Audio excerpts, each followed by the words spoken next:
પાછલા વર્ષોમાં જેટલી પણ રજૂઆત કરી એ બાબતની અવગણના થઈ। ખરેખર મારા મુદ્દા વડોદરા શહેરના નાગરિકો માટે હતા। વડોદરા શહેરમાં ડોર ટુ ડોર થી લોકો મરી જાય છે, બાળકો મરી જાય। વડોદરા શહેરમાં પૂર આવીને લોકો મરી જાય। વડોદરા શહેરમાં બોટ ઊંધી પડે ને લોકો મરી જાય।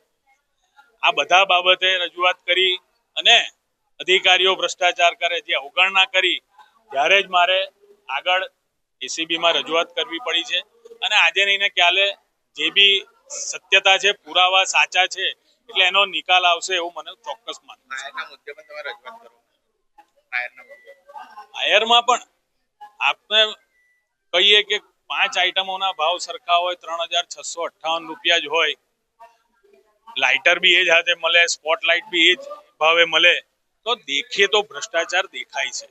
અને એ પ્રમાણે જો એમને એક્શન લીધી છે તો બહુ હું કમિશનરને એટલા માટે જ અભિનંદન આપ્યા છે ખરેખર કે અભિનંદનને પાત્ર છે। એટલે ફાયરના મુદ્દે લીધા બાદ જ મને ક્યાંક એવી આશા છે કે માન્ય કમિશનર શ્રી આનાથી વધારે ગંભીર જ્યાં જગ્યાએ ભ્રષ્ટાચાર થયો છે ત્યાં પણ આ જ પ્રમાણેના પગલાં લે।